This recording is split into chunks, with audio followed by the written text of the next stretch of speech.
Hey man, do you think it's easier cleansing out guts or bark out of this Lancer?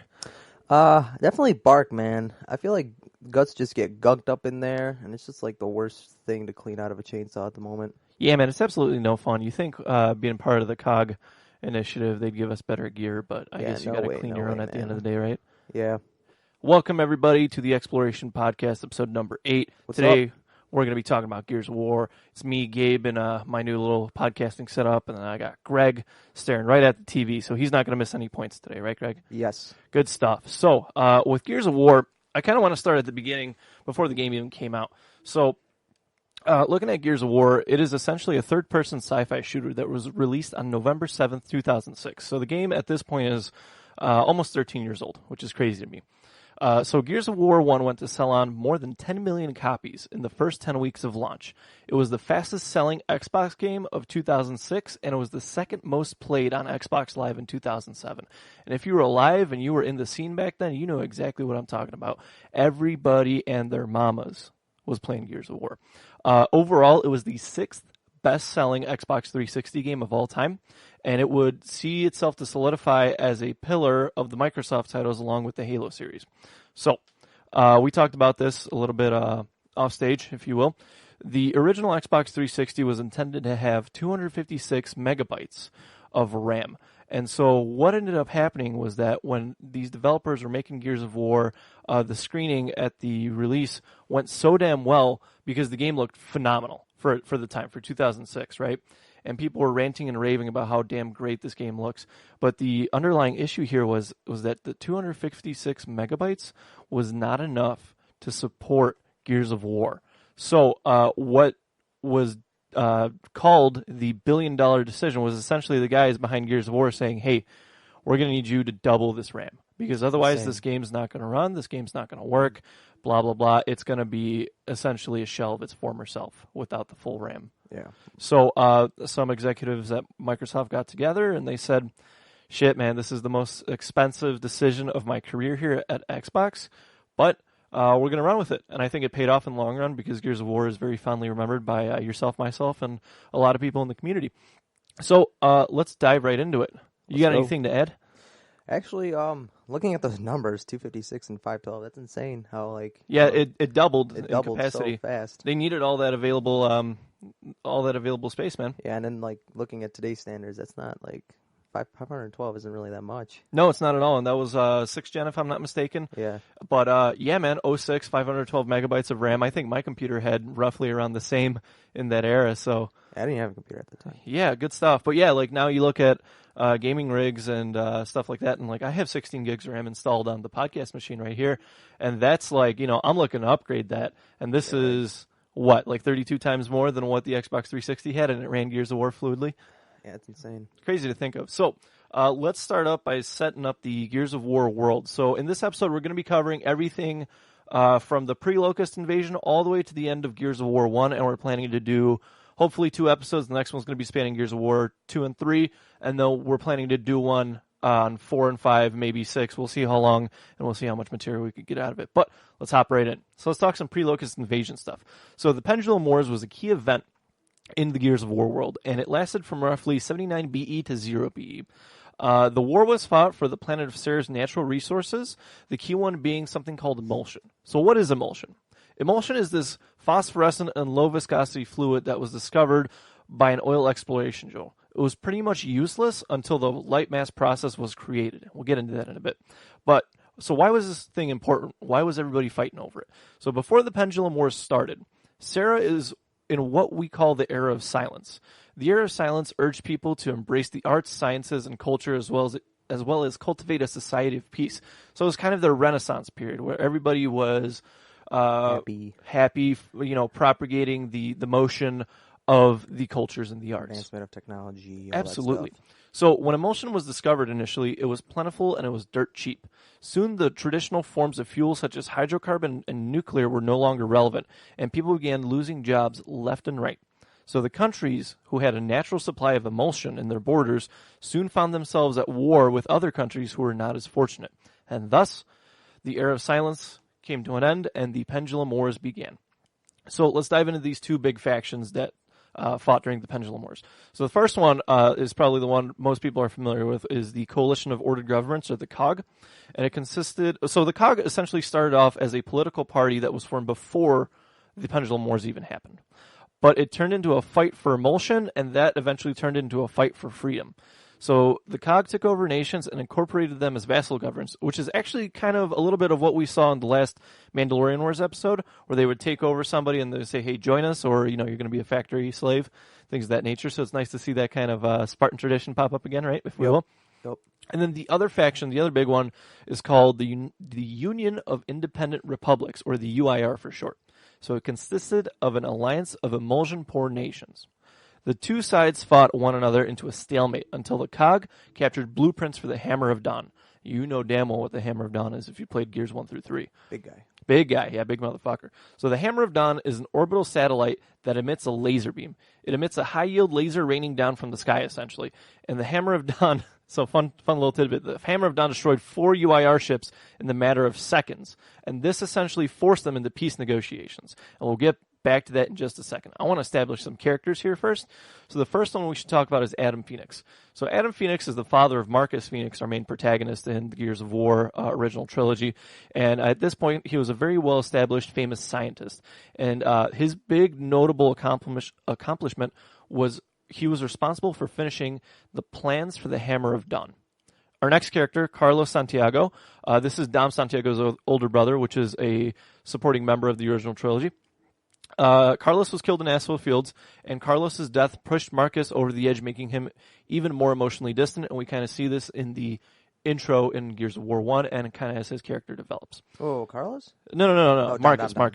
Yeah, Marcus and Dom, yeah. So, now let's get into the big guy, Marcus Fenix himself. So Marcus Fenix left engineering school to become a basic Gears soldier, and his father didn't approve. His father thought he had a very good career path ahead of him, and he wanted Marcus to take classes while he was doing his military training. But Adam soon discovered that his son Marcus decided to end up being a basic Gears soldier instead of something like an officer or something like a support unit, and he didn't approve of this decision. Marcus also made a name for himself at Asphalt Fields. So what he did, he was taking out UIR tanks with an AA emplacement, and that essentially earned him the Embry Star. So we got another couple of characters we're going to go over quickly before actually diving into the next big thing. Go ahead, Greg. Yeah, so we also have Dom, which is the younger brother of Carlos. Another key player. Yeah, he had his first kid at age 16, which is the time he enlisted into the COG forces, and that's when he decided to join the fight with Marcus and Carlos. So what they had was Marcus had this kind of weird relationship with the two because he saw Dom's older brother Carlos die right before his very eyes. And then Dom was essentially like, well, I want to fight. I want to have a purpose, this and that. And so Marcus kind of had to live through the horror of, well, we'll get into that one in the next episode. But he had to live with the reality that one brother was dead and the next one might the same thing just happen to him. And he had to kind of guide both of them through the war. Another key player, Helena Stroud. I'm sorry, go over it, Greg. Yeah, so Helena Stroud was the commander of the Gears at a battle of Asphalt Fields. She died due to trying to take out a tank with a grenade, and she got her strap caught on the turret, which, the explosion resulted in killing her. And then we also have Hoffman, which was inserted as the leader of the commandos at Asphalt Fields. He was in Dom's squad during the assault of Asphalt Fields, and he had respect for soldiers across the whole battlefield. One of the little tidbits that he had in the book was that he commended a UIR security guard for contacting the UIR commandos of the COG and commando insurgent. And then we also have the Pasan commandos, which were also in the commando unit with the Gear commandos. One of the more notable ones was Bak Tai. Him and his team actually aided the Gear commandos into getting the Hammer of Dawn specs. Unfortunately, he got his life taken away by a Chimera helicopter at the end of the invasion. And I believe the Pasan commandos, they voluntarily joined the fight for the COG. The whole nation. Yeah, the whole nation. Pretty notable. So let's get into the next major event. So the next big thing we need to talk about is the EDay invasion, also known as Emergence Day. It is the Gears of War version of D-Day, and it is not pretty. So EDay is a planet-wide assault on Sarah by the Locust Horde. And so this happened 6 weeks after the end of the Pendulum War. And this was at a critical time when the COG was collecting their spoils, everybody was kind of starting to relax, and then boom, locusts pop up and start fucking shit up. So every major human city was attacked. And here's how it went down. Eva Phoenix discovered them, and them meaning the Locust, and she was executed because the Locusts were afraid of being exposed. And so what the Locusts wanted with this whole EDay plan was they wanted to eradicate human life and move to the surface in order to avoid the surgence of the Lambents. There was a civil war going on in the hive, and they did not want to deal with that. So the Lambents, they're essentially a form of mutated locust that was caused by imulsion, and they have this really eerie yellow-greenish glow about them. And Adam Phoenix was a researcher, and he researched for the cure for the lambent mutagen in order to prevent the locusts from invading the surface. He thought that if he could solve the lambent problem, EDay would not occur, and they would not terrorize the humans like they did. But unfortunately, due to spending most of his time finishing the Hammer of Dawn specs, Queen Mira lost faith in him, and she ordered the EDay invasion. And this lended the way to this kind of separatist faction growing, and they were called the Stranded. And so the Stranded were these group of people that were really upset by the Hammer of Dawn strikes because it absolutely eviscerated the UIR. And so they lived in this sort of weird space where they're afraid of the locusts and they do not want to deal with them, but at the same time, they have this massive hatred for the COG. And so they're this kind of rebel faction existing within itself, kind of like a sovereign citizen. You know what I mean? And from here on, I want to talk a little bit about some of the technological improvements. So the big one we talked about was the Lancer. The MK1 Lancer was essentially a machine gun assault rifle that had a fancy bayonet at the end of it. It was just a really sharp knife at the end, really good for stabbing people, right? But this would not cut it when the locusts invaded the surface. And so what ended up happening was they had to make advancements and improvements to this technology, and that's where the intro joke came from. The Lancer Mark II has a chainsaw equipped underneath it, and it is one of the most iconic weapons in all of media franchises. You know immediately when you see the Lancer Mark II, this is a Gears of War weapon, and it provides all the fun, brutality, and gore you need to enjoy Gears of War to its fullest extent. And I just kind of wanted to toss that little tidbit in there. Yeah, I'm actually surprised they decided to go with the MK2 over the MK1 because the chainsaw is a nice little addition, but the MK1, especially in the games, it hits a lot harder than the MK2, especially with the bullets. Yeah, absolutely. I guess they chose firepower over caliber at the end of the day, and the chainsaw itself makes sense to me, but I guess you have to have some sort of incentive for the multiplayer crew to go after new weapons, especially the Lancer Mark I. Yeah. Because otherwise, why would you even go for it if it's the same thing but worse? You know what I mean? Yep. Well, we'll get into multiplayer a little bit towards the end of this podcast here. Yep. So, Greg, take it away with the rise of General Rom. Right. So, if you're familiar with Gears of War 1, everybody's familiar with Rom, big baddie dude with the giant sword kills Lieutenant Choo. And the rise of Rom actually started off in the Hollows. The Locusts were getting pushed back by the Lambent at the time. Him and Scourge were leading a company called, I believe, the Bloodied Advance or something like that. And they were tasked with defending the main city in the Hollows against the Lambent, him and Scourge. And he was against the current commander of the Locust War. His name was Uzul Shrek.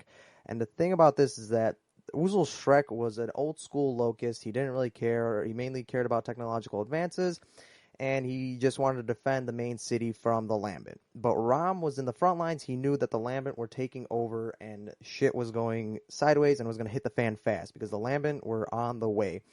He met up with Karn, and Scourge met up with the higher priests of the Temple of the Worm? Yes, I believe so. Which was their little religion.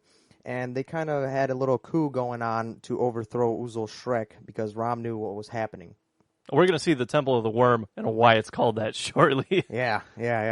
So Rom turned Karn and Scourge against Uzul Shrek, and Mira, because since he wanted to get like an audience with Mira, he explained what was going on, what was happening in the front lines, and how the Lambent were attacking, just kicking the Locusts' ass.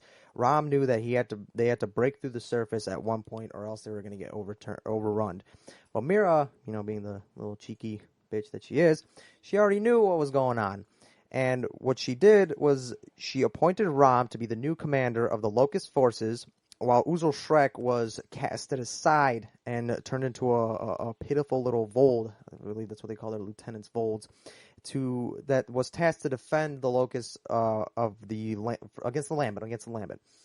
And so Rom led the assault with Scourge and Karn. Karn, I'll get into Karn a little bit later. Karn went on to go attack Goraznia, which is I believe it's the UIR capital, while Rom and Scourge were tasked of attacking the main COG, the COG mainland. I believe it was Etheria or something like that. And while Rom was attacking, they surfaced up and they started, fucking shit up. Uzul Shrek came out of the hollows and attacked Rom, but he had a step above him, so Rom already knew what was going on, and he tasked 2 Theron guards to hide in the shadow because he knew that Uzul was coming up. So while Rom was fighting Uzul Shrek, he pushed him into near this giant bunker where the Therons were hiding, and the Therons actually shot him with 2 torque bows, and that was the end of Uzul Shrek, in which Rom solidified his dictatorship. His dictatorship, his leadership against the Locusts. Well, with all the due reason, because Rom proved himself, especially when the Lambent attacked the temple. He said, to quote unquote, "I'm tired of killing these guys through a fucking scope," and this dude jumped down and started killing Lambent with his sword. Good stuff, man. So we kind of saw what was essentially a civil war within a civil war, because the Locusts were fighting the Lambent, and then we have this kind of struggle for power between Uzul Shrek and Rom. Good stuff. So let's get into the events of Gears of War Judgment. Right. So Judgment, if anybody's ever actually played it. So how it starts off is that Baird is on trial with his squad for insubordination for not following an order. And what goes through the game itself is flashbacks leading up to Baird's trial.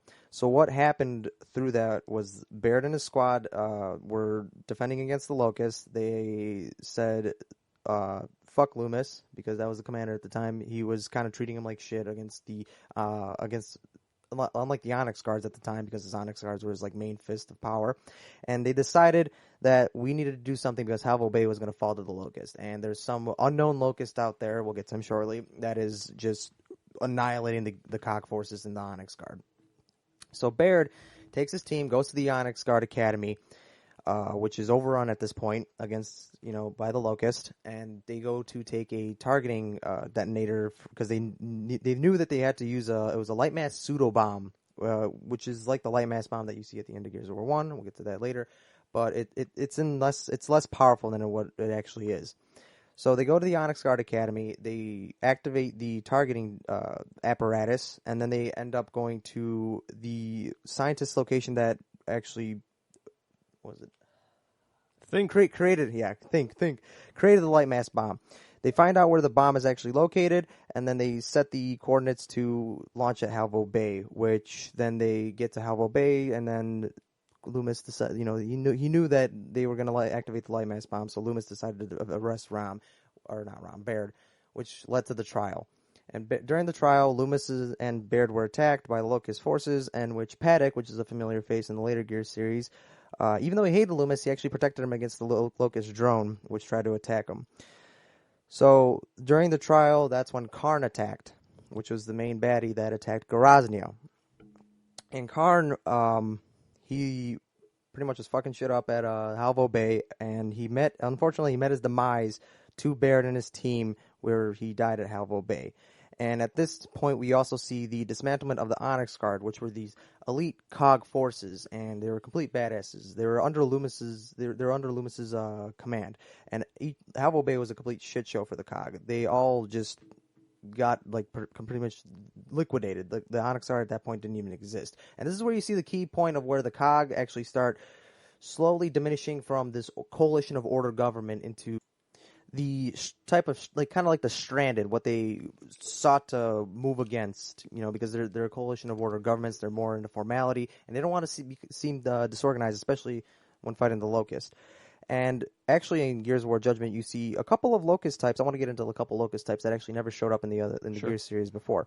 So one of them is the Shrieker, which is this little drone that flies around and shrieks and makes horrible noises. They're extremely annoying, and they're kind of mainly used for reconnaissance to pinpoint COG locations throughout the battlefield. And then this guy I like, his name is the Rager.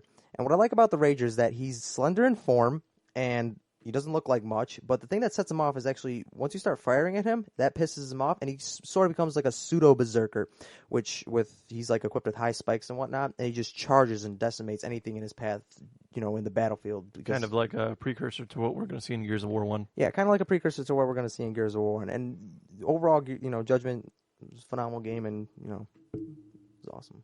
Awesome. I thoroughly enjoyed it. Now, before we go into the big bad boy Gears of War 1, I actually want to go over a couple more events that happened before Gears of War 1, which is where it led off. Yeah, and this was when Marcus actually got omitted into the Slab, which is Jacinto's high maximum security prison. And what happened with Marcus is that during the Battle of Opheria, he tried to rescue his dad with the Hammer of Dawn, disobeying Hoffman's orders to save his dad instead of the gears on the bridge instead. But Marcus forgot one thing, which is the piece that he needed to actually accurately target the Hammer of Dawn, or else it would just go everywhere and destroy everything. Unfortunately, Marcus was too late, and the Locust took Adam away to an undisclosed location, but we figured out that, in the later of the series. So, at that point, Marcus was trialed and sentenced to 40 years in the Slab. Life expectancy of the Slab for prisoners is a year. Ouch. 1 year. In the Slab, Marcus actually gained his facial scar, where a prisoner, which hated Marcus, named Campbell, trapped him and released 2 guard dogs on him, and a prisoner named Reeve. Marcus killed both dogs, but was mauled in the face by one, resulting in a scar. Later on in the Slab, Prescott visited Marcus and told him he might get sent back into the army, which actually caused the guards to keep an eye on Marcus so that make sure they didn't get hurt, because he was the hero of Asphalt They Fields. need a warm body, yeah. Yeah, he had a big, military upbringing, and he was famous around in the COG forces. Shortly after, the Locust took over the prison, which allowed the prisoners to gain control, but the COG regained control after. Him and Marcus and his little band of crew, which was Nico, which was an officer, Campbell, and Reeves, fended off the Locusts, which is the attack of wretches and baby corpses. The baby corpses were actually coming up through the toilets. They were like, oh, they're just spiders? No, they're worse than spiders. And after finding where the Locusts are coming from, Marcus locked himself inside a cell for protection, which later on, the prisoners got pardoned by Prescott, and then Dom came and rescued Marcus, which brings us to the events of Gears of War 1, if you want to. Yeah, let's dive right into it. Let's go. So the first Gears of War game actually takes place 14 years after the Locusts emerge and after they started attacking everybody. So how this game starts off is Dom arrives at the Slab, and he essentially says, hey man, the COG's forces and the war effort is looking pretty bleak, and so you are getting pardoned. We need you back in the fight. And so the first kind of objective that our characters go through is to find the Sonic emulator. And the plan is to go into the Hive and use the Sonic emulator to get Sonic Resonator to get a accurate map of where the Hive is, so they could figure out where to strike it at its core, and hopefully bring this war to a swift end. Yeah. And so they meet up with Officer Kim and Anthony Carmine, which will be a long-running Gears of War joke, as we'll see in the later entries in the game. And they start making their way. They encounter heavy Locust resistance before they even hit the Hive, and jog my memory, because this is where it gets fuzzy for me. Yeah, so if you remember, they start trying to find the Resonator by looking through like separate squads and whatnot, and then they continue their search of the Resonator. Unfortunately, Anthony Carmine gets hit in the head with a sniper, but they have to continue soldiering on because they have to meet up at the House of Sovereigns. So while they're going through with the House of Sovereigns, they meet up with, I believe it was Cole in the courtyard, where he was kind of just fucking Locusts up and whatnot. And they're like, hey, we need a replacement for Anthony, so join our squad. So they continue trekking through the House of Sovereigns, which they make their way to this is actually kind of a cool little tidbit, they make their way to the actual court house where Marcus was trialed and convicted of his war crimes. So when they get up there, they, they start shooting down at the Locust positions that were attacking Baird's squad at the time, and they link up with that, I believe it was Echo Squad? I think it was Baird's squad was Echo Squad. They met up at the House of Sovereigns with them, but they get ambushed by Locusts, which General Ram comes out of nowhere and just ices Kim with his sword brutally. Now at this point, they both Baird, Marcus, Dom, and Cole all meet up in the House of Sovereigns, and there's one guy, I forgot what his name was, but it was a random gear. And while they're, kind of just settling in after taking in what just happened where they lost Kim and they saw, the heavy amount of Locust forces in General Rom, they hear a shriek. You know what that means. Krill. No. Berserker. Berserker. And this was the first encounter of the Berserker, where you saw the gear start freaking out. Once he heard that shriek, that random gear starts freaking the fuck out and just turns the corner real quickly, just starts running, doesn't even give a shit, and that Berserker just ices him. And when this first moment of the series, especially when I was playing through it, I was just shitting my pants, because the Berserkers are terrifying beasts. Fortunately, we go through it. The Marcus and his squad ice the Berserker, and then they meet up with the Stranded to start getting into... They have to travel to a mines to start getting deeper into the Hollows. They meet up with the Stranded, which is where we encounter the Krill. The Krill, these nasty bat creatures that swoop down. They enjoy the darkness, so if you're standing in the darkness while the Krill are out, they're obviously going to feast on you, especially since they have blades on their wings, which is no fun for anyone, especially Gears. So they meet up with the Stranded. They get one of Dom's buddy's trucks with a fog light to travel to the mines, which they get. And you get that whole, they start traveling with their encountering Krill, using the fog light against the Krill to battle them, and then they get to the mines. And at this point, they have to take the lift down into the mines, which they succeed in doing, which is where we actually encounter the first encounters of the Lambent, which at that point were the Wretches. Now, obviously, those of you that's played the series, what the Lambent are. But this is actually a cool little moment because this was introducing a new enemy and our first little, toe dip into the whole, what's going on with the Locusts and a little backstory. Yeah, a little backstory on why they're actually attacking us. So Marcus and his team move down into the Hollows, plant the Sonic Resonator, and they run up. I believe they ended up in near the Fenix estate when the actual Resonator blew up. But that failed miserably. And they had no map. They had barely a map.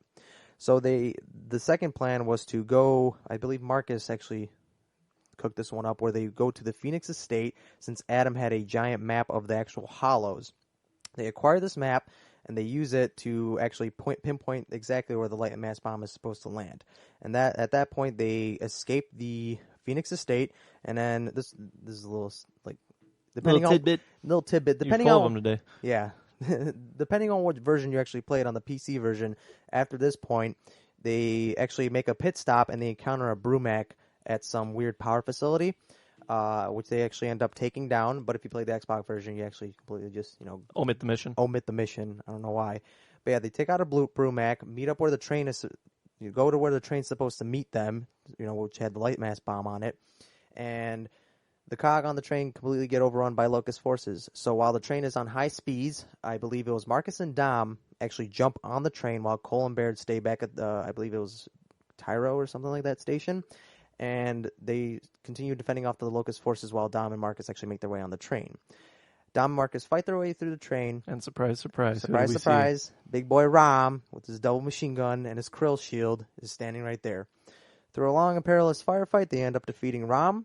And then they set off the light mass bomb, completely annihilating a good chunk of the Locust Hollows. They jump off the train before they let it loose. They jump off the train onto the King Raven, which flies them off, and they ice the whole Locust Hollows, or so we thought.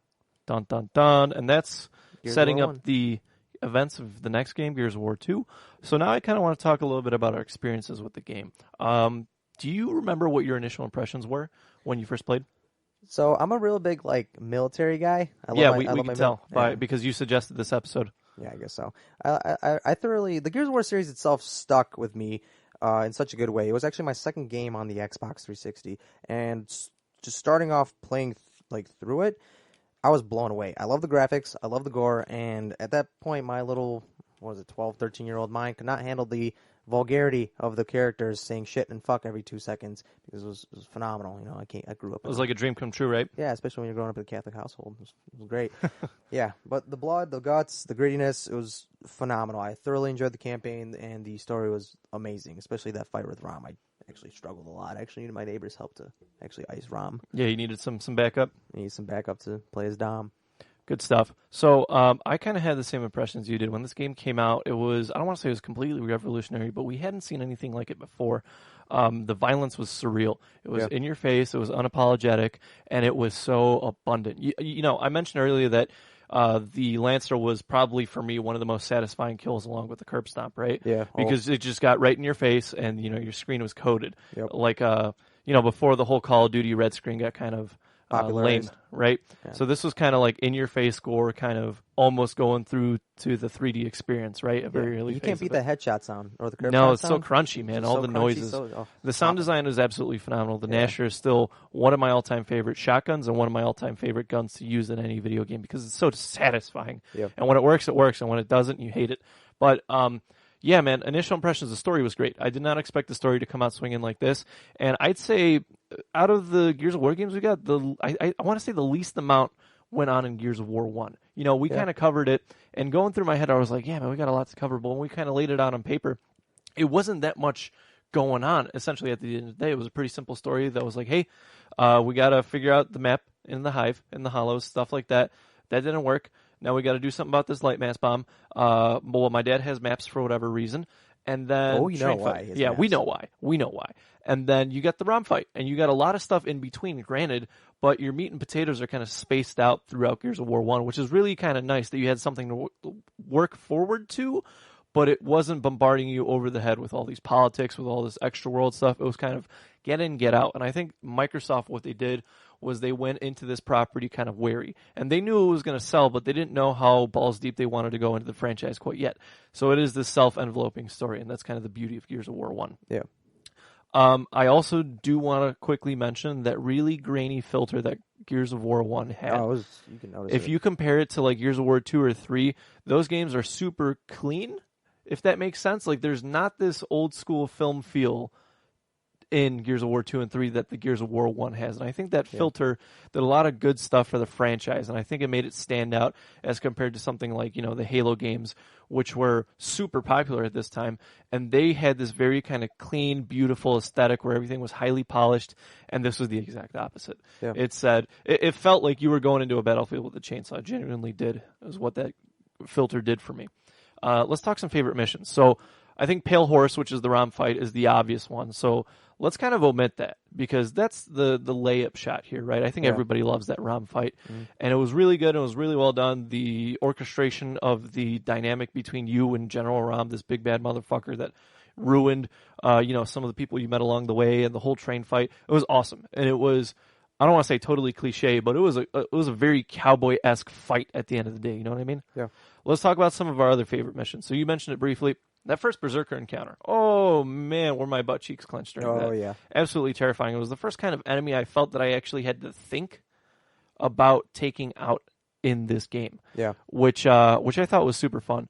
And it was a nice encounter, and I enjoyed the whole Berserker fight because there was nothing like that first encounter with it that just kind of scared the living crap out of me. Yeah, they trapped you in an enclosed space with pillars, so you couldn't really see where the Berserker was. You actually had to kind of place it by sound. You can kind of see it, but just being in that tight corner, you just shit in your pants. Super claustrophobic feel. I've never actually been in an asylum with a crazy man. It's one of my recurring nightmares. But I feel like if there's anything that's close to that experience, it's that first Berserker encounter. Yeah. That's exactly what it's like. Yeah. Another one of my favorite missions, I believe it's in Act 2. It's called Nightfall, which is the first Krill appearance.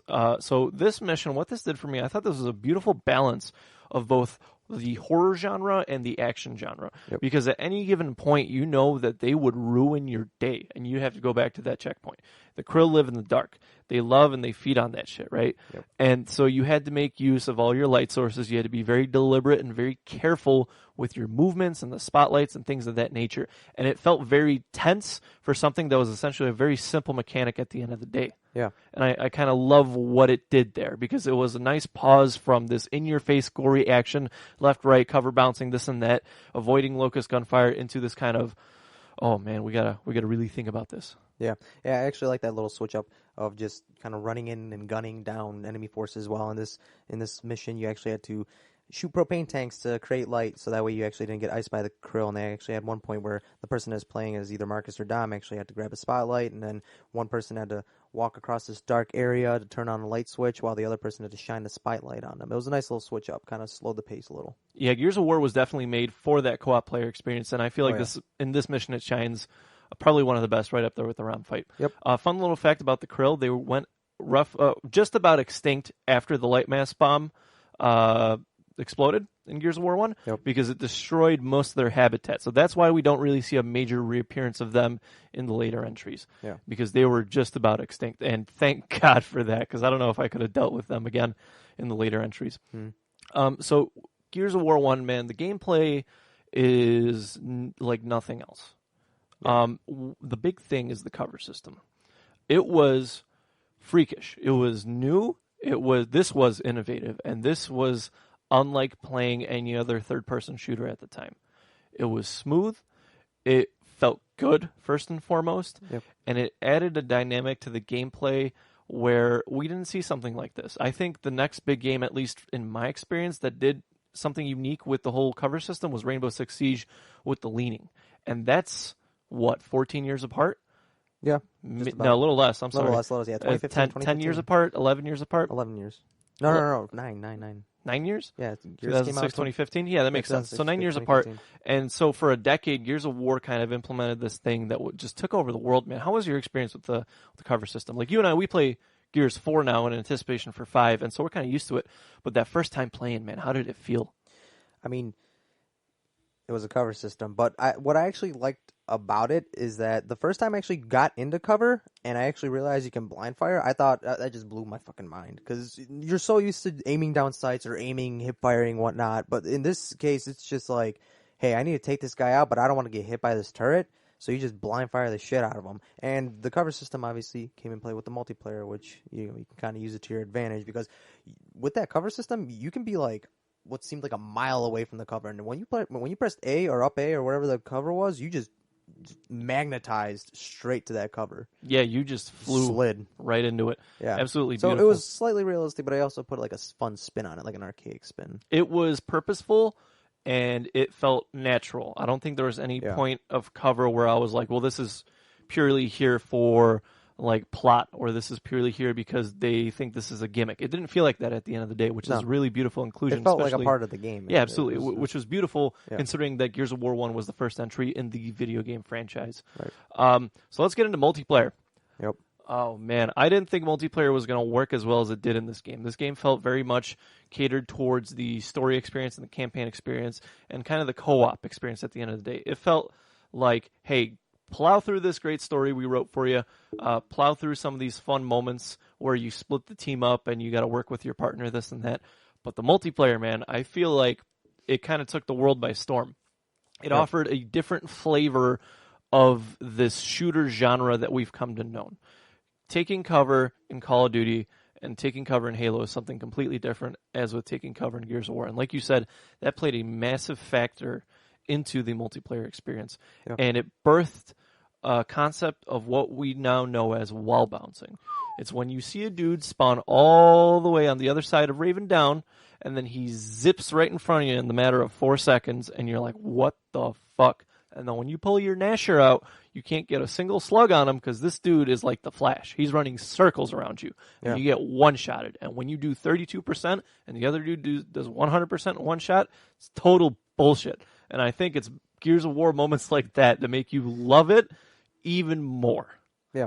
I like the cover system thoroughly, and how it incorporated in the multiplayer with wall bouncing and just kind of moving throughout the map easily. But what I actually liked a lot was the power weapons, especially since like the long shot and the torque bow, because those kind of took, hey, yeah, it's a power weapon, but these actually take skill. You can't just point and aim. They did not feel cheap whatsoever. No, they did not feel cheap at all. And because with the torque bow, you have to target ahead, make sure that the bolt hits, and when you hit your active reloads, that's when the weapon shines actually. Because that's when you start getting like the damage multipliers and all that stuff. And then just those long shot headshots, man. Yeah, I mean, you definitely have to lead with both of those guns. Yeah. Especially the torque bow. I'd say you get away with the long shot, especially if you're eyeing a dude behind some cover. Yeah, the torque bow. But that torque bow, man, you had to lead that thing right where you wanted to land. Yeah, a lot of the power weapons actually took skill. The only one that didn't, in my opinion, was the boom shot, because you could just aim at the feet and just annihilate someone. But yeah, but it was also super easy to blow yourself up with the boom shot. Yeah, true. So, minimal skill level required with that, but still some needed. These power weapons integrated very nicely into the multiplayer because, like you said, you needed skill to first and foremost use them. And then if you're a novice, a noob, and you pick up the torque bow and you don't know what you're doing, and you're not watching your back, you're going to get a shot out of that thing. It's not going to do anything. You're not going to get any kills, and then you're going to get smacked from behind. Yeah. Another really cool thing that this game added was the introduction of using a meat shield. So picking up, maybe not. That was Gears 2, I think. Gears 2, I'm sorry for that, folks. Well, I'm you getting actually ahead of also myself. still, I mean, you also had the execution, so kind of like a big FU to the opponent's face, like, hey, I downed you, eat my foot. Type Yeah, of thing, absolutely. You know? Love So that it kind of stuff. made the saltiness a little bit more increased, especially when you get down in the last moments of a King of the Hill match, and some dude just runs up to you and just ices your shit. Absolutely. So, kind of a personal question: did you prefer playing as the COG or the Locust Force? I love the Locust Force. Yeah, I do too, man. You already know Scourge is my guy, and he was just super fun. Gears of War 1 provided a truly unique experience in a time, and really an era of when all these phenomenal games were coming out. I always bring up Halo, and I'll bring it up once more, because Halo was the money cow for Microsoft. This was their big IP that they were pushing in your face, and man, I remember all those Finish the Fight commercials. And in a time when Halo 3 was out and it had a super active fan base and it took the world by storm, the fact that Gears of War managed to do what Halo 3 did, in essence, it may be a more diluted form, where it managed to establish itself as a pillar of Microsoft's gaming community, that's something truly wonderful. Yeah. What I like about Gears is that between Halo and Gears... Because we're also very big Halo guys. Yeah, is that at the time, Halo 3 was coming out, very colorful, not too gritty and whatnot, but Gears completely did a 180 on that. And the atmosphere that it provided, which, especially in my favorite missions, which were the first parts and then up to when you meet the Stranded with the sunset, the atmosphere that it provided actually felt like you were in the game. Like, you knew that this was a losing war that humanity was losing. You go through the streets in the first couple of missions, everything is destroyed, there's dead bodies strewn everywhere, and you kind of actually feel somewhat immersed. You get into it and you feel immersed. And when you start going through the campaign with the Berserker fight, and then you get to the Krill part where you have to actually be in the darkness, and then in the hollows with the creepy Therons whispering at you, and you wetting yourself a little bit because enemies, just hearing that, thinking it's the wind, but it's not, it's Theron. Yeah, you just completely immersive, and I thoroughly enjoyed this campaign. Absolutely, man. Amazing game. The art design was great. The Theron guard armor was, that was next I love level. the Theron guards. There was a lot of good things going on in Gears of War 1. Yep. And, in today's episode, we kind of took a look at the lore, really. We're keeping the lore and exploration, right? Yeah. And then we took a look at kind of what made this game so damn special, why we love the franchise so much. Yep. So I think that's kind of all we want to cover for everything up to Gears of War 1. Follow us on Twitter. expLOREation PC. Check us out on YouTube. We're up there. Podbean is our hosting site. So if you can't reach us on iTunes or Spotify, Stitcher Radio, whatever it may be, that's where the first upload goes. Check us out on there. Be sure to like and subscribe. Thank you, everybody. And do your thing, buddy. Keep the lore and exploration. Now, we're feeling a little bit of trembles underneath. Hopefully an e-hole doesn't just pop up in the middle of the room. You got to watch out for that big old worm. Meat shield.